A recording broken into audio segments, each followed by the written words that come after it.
Hello, Mark. I'm Claire, and my Chinese name is Gao Jiawei. I'm freshman, and my student number is 51.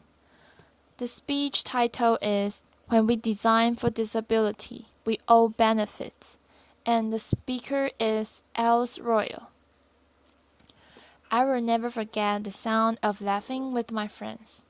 I will never forget the sound of my mother's voice right before I fell asleep.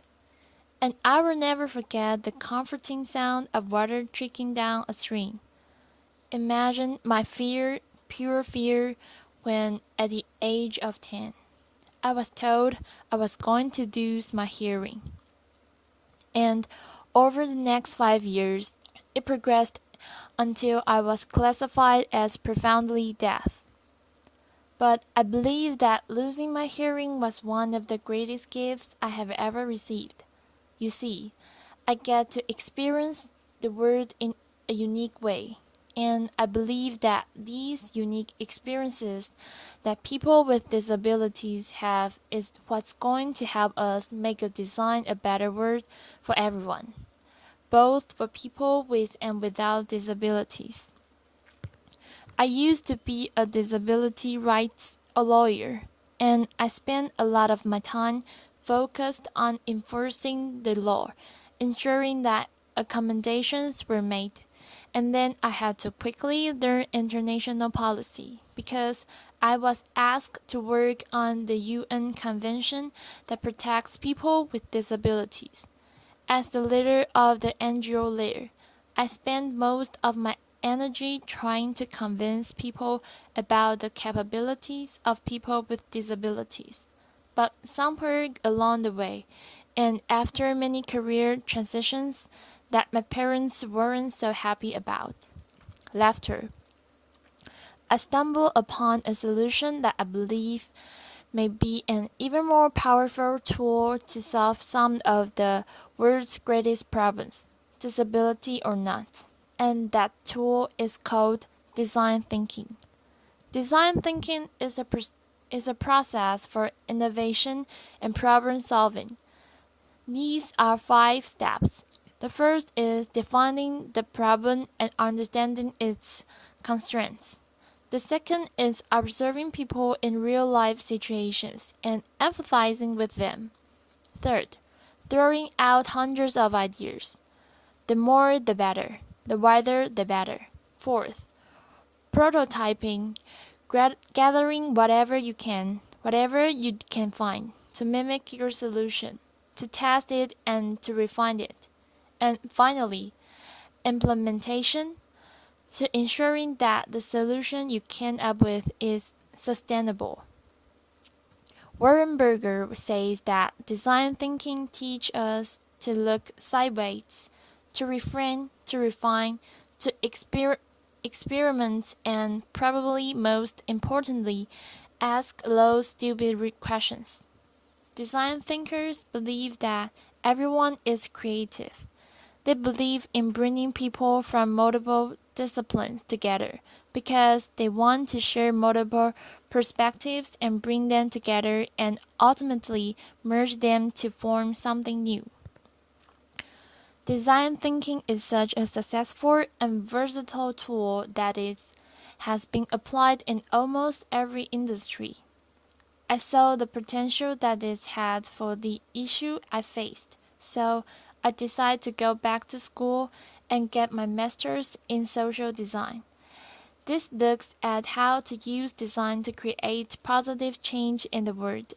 While I was there, I fell in love with woodworking, but what I quickly realized was that I was missing out on something. As you are working with a tool, right before right before it's about to kick back at you, which means the piece or the tool jumps back at you. It makes a sound, and I couldn't hear this sound, so I decided, why not try and solve it?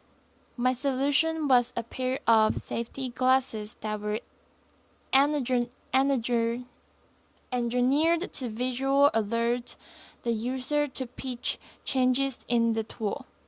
before the human ear could pick it up. Why hadn't tool designers thought of this before? Laughter. Two reasons. One, I was I was a beginner. I wasn't weighed down by expertise or conventional wisdom. The second is I was deaf. My unique experience of the world helped inform my solution. And as I went on, I kept running into more and more solutions that were originally meant for people with disabilities, and that ended up being picked up, embraced, and loved by the mainstream, disability or not. This is an OXO potato peeler. It was originally designed for people with arthritis, but it was so comfortable. Everybody loved it. Text messaging that was originally designed for people who are deaf. And as you know, everybody loves that too. Laughter. I started thinking, what if we changed our mindset? What if we started design for disability first, not the norm? As you see, when we design for disability first, we often stumble upon solutions that are not only inclusive, but also are often better than when we design for the norm. And this excites me because this means that the energy it takes to accommodate someone with a disability can be leveraged, modeled, and played with as a force for creativity and innovation. This moves us from the mindset of trying to change the hearts and the deficiency mindset to tolerance, to becoming an alchemist, the type of magician that is world so desperately needs to solve some of its greatest problems. Now, I also believe that people with disabilities have great potential to be designers within this design thinking process. Without knowing it, from a very early age, I have been a design thinker, fine-tuning my skills. Design thinkers are, by nature, problem solvers. So, imagine listening to a conversation and only understanding 50% of what is said. You can't ask them to repeat every single word. They would just get frustrated with you. So, without even realizing, my solution was to take the muffled sound I heard that was the best and turn it into a rhythm and place it with the lips I read. Years later, someone commented that my writing had a rhythm to it.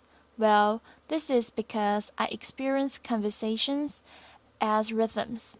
I also became really good at feeling. Laughter. Quite literally. My first semester in Spanish, I got a D. But what I learned was that when I picked myself up and changed a few things around, eventually I succeeded. Similarly, design thinking encourages people to fail and fail often, because eventually you will succeed. Very few great innovations in this world have come from someone succeeding on the first try.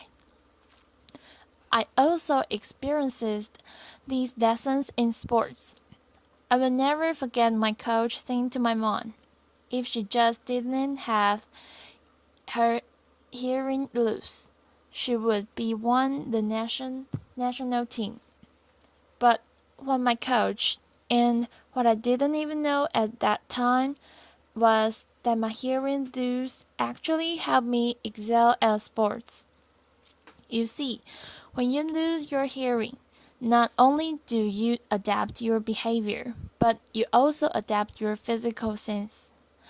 One example of this is that my visual attention span increased.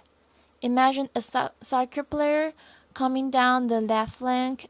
Imagine being goalkeeper like I was, and the ball is coming down the left flank.